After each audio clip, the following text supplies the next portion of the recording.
Hello दोस्तों, जय हिंद, सत श्री अकाल, नमस्ते, नमस्कार। अगेन आपका बहुत बहुत स्वागत है हमारे यूट्यूब चैनल दी न्यूरॉन एकेडमी में।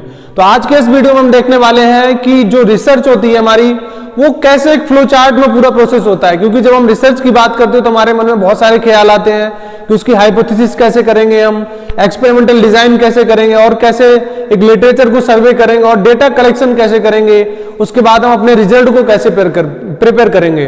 पूरे वीडियो में हम डिस्कस करेंगे कौन सा स्टेप किसके बाद आता है और कैसे आपको करना है। ठीक है, तो जो भी हमारे स्टूडेंट, जो भी स्कॉलर्स रिसर्च एरिया में अपना मास्टर परसुइंग कर रहे हैं या फिर वो किसी रिसर्च सेंटर में, तो उनके लिए बहुत ज्यादा हेल्पफुल है। तो आप पूरा वीडियो देखिए, स्किप ना करिए, तो आपको पूरी चीजें बिल्कुल exact with logical and scientific evident आपको समझ में आएंगी। Let's start with research process. आज का वीडियो हमारा क्या है? रिसर्च प्रोसेस के बारे में बात करेंगे हम कि पूरा एक फ्लो चार्ट कैसे बनता है जब हम किसी प्रोजेक्ट को रन करते हैं। क्लियर? Let's start. तो सबसे हम पहले बात करते हैं कि रिसर्च प्रोसेस। ठीक है, तो रिसर्च थोड़ा सा हम समझ लें कि रिसर्च का मतलब क्या है। तो रिसर्च का मतलब क्या है? किसी भी चीज को हम सिस्टमिक वे में कर रहे हैं। ठीक है, बिल्कुल सिस्टमिक वे में कर रहे हैं, और हम किसी भी आउटकम्स को निकालने के लिए कोई चीज को परफॉर्म कर रहे हैं। मतलब रिसर्च, सर्च पे री मतलब दोबारा, जो चीज हो चुकी है उसको हम रिसर्च कर रहे हैं कुछ नया आउटकम्स निकालने के लिए। आपका वेल साइंटिफिक होगा एंड एक सिस्टमिक प्रोसेस होगा पूरा। This is called research. वो आपका मेडिसिन हो सकता है, हेल्थ केयर सेक्टर हो सकता है, इंजीनियरिंग हो सकता है, मैनेजमेंट हो सकता है। अगर हम इसकी बात करें आप मार्कर, तो मार्कर पे भी आप रिसर्च कर सकते हो। मतलब collection of information through different sources. Clear? आगे समझ में। अब हम बात करेंगे पूरा प्रोसेस हमारा कैसा होता है। क्लियर?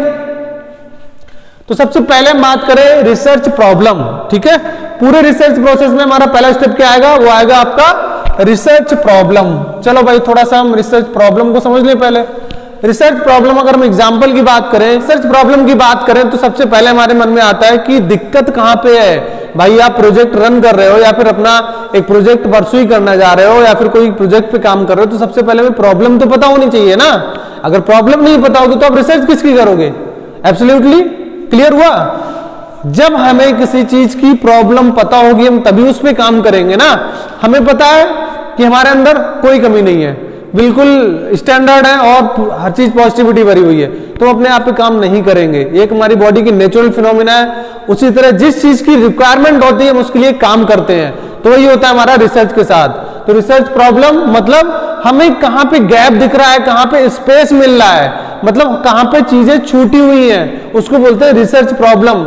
एग्जाम्पल की बात करें हम, चलो कोविड-19 का एग्जाम्पल ले रहे हैं। चलो भाई हम कोविड-19 का एग्जाम्पल ले रहे हैं। कोविड-19 के केस में हमारे पास बहुत सारी ड्रग्स आई हैं, वैक्सीन आ चुकी है, तो अभी भी कुछ चीजें लैक हैं। लैक क्या है कि बार बार जो अपना कोविड वायरस है वो अपना वेरिएंट चेंज कर रहा है। अभी आपका ओमिक्रॉन आ गया, डेल्टा आ गया, बीटा वेरिएंट आ रहा है, तो क्या है, कहीं ना कहीं लैक है कि जीनोमिक स्टडी थोड़ी सी लैक हो रही है। तो दिस इज रिसर्च प्रॉब्लम, जहां तक साइंटिस्ट रिसर्चर नहीं पहुंच पा रहे हैं, थोड़ा सा टाइम लगेगा उसको समझने में, तभी तो उस पर हम काम कर रहे हैं ना। अब जैसे मान लो कोई ड्रग वेल स्टेबलाइज्ड हो गई है, यूएसएफडीए मिल गया अप्रूवल, तो हम क्यों करेंगे उस पे काम? कोई बहुत बड़ी नीड तो है नहीं हमें, तो हम काम उसी पे करते हैं जहां पे कोई स्पेस गैप बचा हो। क्लियर आया समझ में? जहां पे कोई स्पेस बचा हो, उस स्पेस को फिल करने के लिए रिसर्च परसुइंग करते हैं। क्लियर? आई होप आपको रिसर्च प्रॉब्लम समझ में आ गई होगी। दूसरे हम बात करते हैं लिटरेचर सर्वे। ओके, लिटरेचर सर्वे, सर्वे का काउंटिंग समझ लो। ठीक है, तो लिटरेचर सर्वे का मतलब होता है किसी भी चीज को गहराई से अध्ययन करना। ठीक है, चलो मान लिया, अब चलो आपको कोविड की हम एग्जांपल लेते हैं कोविड-19 का। तो कोविड-19 का एग्जांपल लें तो लिटरेचर सर्वे क्या होगा उसमें? भाई आप गूगल पे गए, आप सोशल नेटवर्किंग पे गए, सीडीसी की साइट पे गए, WHO की साइट पे गए, वहां पे आपने क्या सर्च करना चालू कर दिया? भाई ओमिक्रॉन के सिम्टम क्या आ गए हैं, उसमें ट्रीटमेंट अभी क्या दिया जा रहा है, प्रिकॉशंस क्या दिए जा रहे हैं, कितने नंबर ऑफ पेशेंट हमारे हॉस्पिटलाइज्ड हो रहे हैं हॉस्पिटल में। तो क्या है, एक तरह का लिटरेचर सर्वे है कि आप डिफरेंट सोर्स से इंफॉर्मेशन को कलेक्ट कर रहे हो। This is called literature survey of research. Clear? तो आपको रिसर्च प्रॉब्लम समझ में आ गया, लिटरेचर सर्वे समझ में आ गया। क्लियर? स्टेप नंबर थर्ड हमारा बहुत इंपॉर्टेंट है। अगर हम बात करें रिसर्च की तो बहुत इंपॉर्टेंट, बहुत ही क्रूशियल रोल प्ले करता है हाइपोथेसिस। कैसे करता है? चलो भाई डिस्कस करते हैं थोड़ा सा हम। चलो हाइपोथेसिस हम मान लेते हैं, क्लियर। हमने हाइपोथेसिस मान लिया कि हमारे पास ड्रग ए है। कौन सी है? ड्रग ए। अब ड्रग ए हमने बोल दिया कि हमारी जो ड्रग है वो है एंटी कोविड-19 वायरस, मतलब कोरोना के अगेंस्ट में काम कर रही है भाई। चलो मान लिया हमने कि क्या कर रही है, एंटी कोविड-19 है ये। हमारे पास ड्रग कौन सी थी? ड्रग ए कोविड-19 वायरस के अगेंस्ट में काम कर रही है, ठीक है। चलो भाई, हमारे मन में, हम रिसर्चर हैं, हमारे ब्रेन में एक आइडिया आ गया कि ड्रग ए हमारे इसके अगेंस्ट में काम कर रही है। भाई आप काम करेगी कैसे?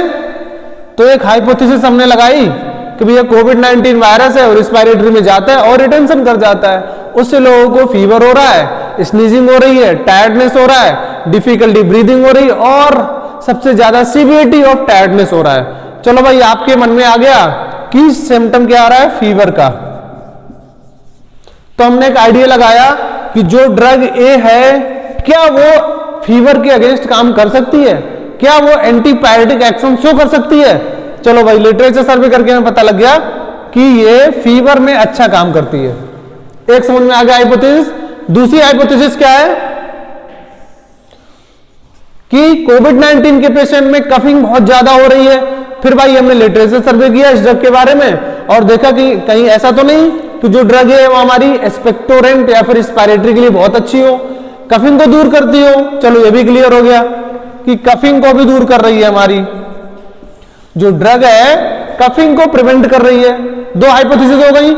हाइपोथेसिस में मिलती कैसे? वो मिलती है बेस्ड ऑन लिटरेचर, कि लिटरेचर में क्या मेंशन है। दो हाइपोथेसिस हो गई। अब ठीक है, अब तीसरी चीज हमारे पास आती है। मान लो हमने मान लिया loss of energy, loss of energy, ठीक है भाई। तो कहीं ऐसा तो नहीं है इस ड्रग खाने के बाद हमें एक्साइटमेंट आ जाता है, थोड़ा हमारे बॉडी में एटीपी का लेवल बनने लगा और एनर्जेटिक फील करने लगे। तो तीन हाइपोथेसिस हो गई हमारे पास, क्लियर। अब चौथा हाइपोथेसिस आ जाता है, drug A act as a antioxidant. Yes, drug A act as a antioxidant. Antioxidant का मतलब होता है कि हमें डीएनए को डैमेज होने से बचाती है, हमारे सेल को डैमेज होने से बचा रही है। तो बहुत अच्छी क्वालिटी हो गई ना भाई। कोविड आया, हम पता लगा आपके सेल में चला गया और डिस्टर्ब करने लगा। तो हमारी ड्रग ए के पास कितनी हाइपोथेसिस हो गई? 4 हाइपोथेसिस हो गई। लॉस ऑफ एनर्जी को मेंटेन कर रहा है, एंटीऑक्सीडेंट का काम कर रहा है, फीवर को रिड्यूस कर रहा है और कफिंग को रिड्यूस कर रहा है। तो these are hypothesis of any project of any drug. Clear आ गया समझ में? मतलब हम क्या सोच रहे हैं based on literature, this is called hypothesis. Thinking क्या है हमारी? Based on scientific evidence, this is called hypothesis. Clear. अब हम मूव करते हैं रिसर्च डिजाइन। ठीक है भाई, हमें प्रॉब्लम पता लग गई। प्रॉब्लम पता लगने के बाद लिटरेचर सर्वे कर लिया हमने कि क्या हमारे लिटरेचर में और क्या करना चाहिए हमें। अब उसके बाद आगे बात रिसर्च डिजाइन की। अब हमें जो रिसर्च है करनी कैसे है, डिजाइन कैसे करनी है, कि हमें आदमी लेने हैं, ह्यूमन लेने हैं, मंकी लेने हैं, ठीक है, रैबिट लेने हैं, डॉग लेना है ना, कुछ भी लेना है। ये क्या हमारा डिजाइन। हमें डोज कितनी लेनी है ड्रग की, कितने टाइम देना है, ड्यूरेशन, और इसके बाद हमारे पैरामीटर्स क्या होंगे, पैरामीटर्स क्या होंगे, ठीक है, क्लियर। तो क्या हुआ, दीज आर डिजाइनिंग कि हम, और हमारा प्रोजेक्ट कितने दिन तक चलना है, duration of project, duration of study of research, ठीक है। All these factors called research design, कि ऑल ओवर जो हमारी प्रोजेक्ट है, रिसर्च है, कैसे डिजाइन करना है, क्या क्या कंपोनेंट्स हमारे होंगे, क्योंकि हमें कहीं ना कहीं एग्जीक्यूशन भी कराना होगा ना उसका। हमें प्रॉब्लम्स पता लग गई, हाइपोथेटिकल डेटा मिल गया। अब उसके बाद क्या करेंगे, हम डिजाइनिंग करना चालू कर देंगे उसकी। डिजाइन करना भाई, जब परफॉर्म करना है तो डिजाइन करना पड़ेगा आपको। अब उसके बाद आता है डेटा कलेक्शन। हमारी रिसर्च डिजाइन हो चुकी, अब आएंगे हम डेटा कलेक्शन। डेटा कलेक्शन का मतलब है कि मान लो आप किसी ड्रग पे स्टडी कर रहे हो, मान लो, ठीक है, आप हेल्थ केयर सेक्टर या फिर फार्मास्यूटिकल स्ट्रीम के स्टूडेंट हो, तो कहीं ना कहीं ड्रग पे काम कर रहे होगे आप। चलो मान लिया हमने ड्रग या फिर डिजीज। अगर हम मान लें डिजीज, मान लो आपने माइग्रेन पे काम किया, क्लियर? आप किस पे काम कर रहे हो? आप कर रहे हो माइग्रेन पे, ठीक है? तो भाई डेटा कलेक्शन क्या होगा? आप पहले तो सबसे इंपॉर्टेंट चीज है कि माइग्रेन के बारे में जितनी इंफॉर्मेशन है आपको कलेक्शन करनी पड़ेगी, ठीक है? लाइक उसकी पैथोफिजियोलॉजी क्या है, कौन कौन से जीन इन्वॉल्व हैं, उसकी लाइफस्टाइल प्रॉब्लम्स क्या है, या फिर कोई ऐसी डिजीज है जिसकी वजह से माइग्रेन इंड्यूस हो रहा है। क्लियर? क्या सिम्टम होते हैं माइग्रेन के पेशेंट को, ये डेटा कलेक्शन हो गया। उसके बाद अगर आप ड्रग यूज कर रहे हो अपने प्रोजेक्ट में तो आपको ड्रग के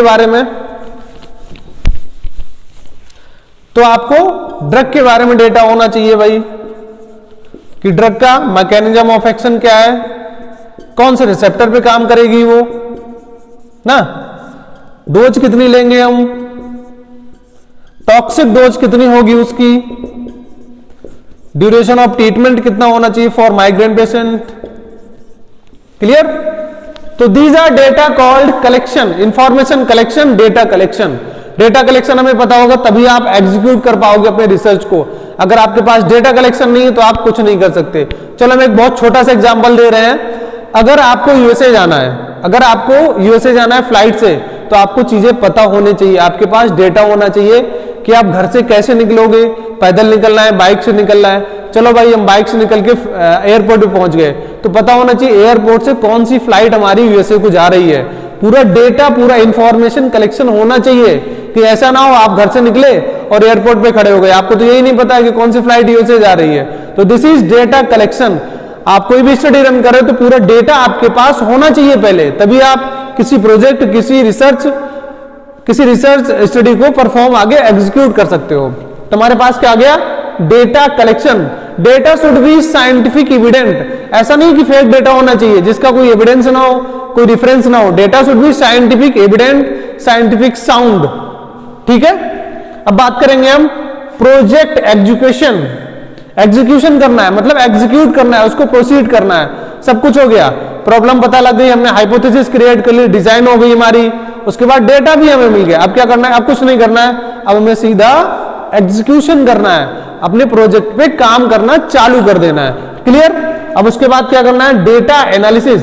चलो भाई हमारा प्रोजेक्ट एग्जीक्यूशन हो गया, उसके बाद देखते हैं जो डेटा हमारे पास है क्या वो सही है। सबसे इंपॉर्टेंट चीज है रिसर्च की, अगर आपने पूरी स्टडी कर ली है और डेटा जो आपको मिला है वो आपका डेटा सही नहीं है तो रिसर्च का मतलब कुछ नहीं होगा, ना ही उसे आप स्टडी को पब्लिश करा सकते हो। ठीक है? तो data also should be scientific sound. Clear? तो डेटा में एनालिसिस करनी पड़ेगी, स्टैटिक्स लगाने पड़ते हैं आपके ना, like 1A ANOVA, 2A ANOVA, बहुत सारे हमारे पास डिजिटल सॉफ्टवेयर है, तो उससे you can analyse the data of your project और रिसर्च स्टडी। उसके बाद क्या करते हैं हम? सबसे जो लास्ट टॉपिक होता है रिजल्ट और रिपोर्ट प्रिपरेशन। भाई सब कुछ हो गया, अब कुछ नहीं करना है, खाना आ गया, पूरा बन गया, जो भी पढ़ना था उसमें मसाला, हल्दी, धनिया सब पड़ गया, सलाद बन गया। अब क्या करना है? हमें जस्ट खाना है। क्या हुआ? रिजल्ट और रिपोर्ट प्रिपरेशन। अब बिल्कुल फिनिश कर देना है, रिपोर्ट बना लेनी है, रिजल्ट प्रिपेयर करना है कि हमारा सिग्निफिकेंट रिजल्ट आ रहा है, डिक्रीजिंग ऑर्डर में रिजल्ट आ रहा है, क्या जो ड्रग हमने ली थी काम कर रही है कि नहीं कर रही है, क्या उसका बहुत अच्छा रिस्पॉन्स आ रहा है। तो दीज और डेटा कॉल्ड रिजल्ट प्रिपरेशन। ठीक है? आई होप आपको समझ में आ गया होगा। अगर आपकी कोई रिसर्च रिलेटेड क्वेरी है तो most welcome in my comment section. Thank you.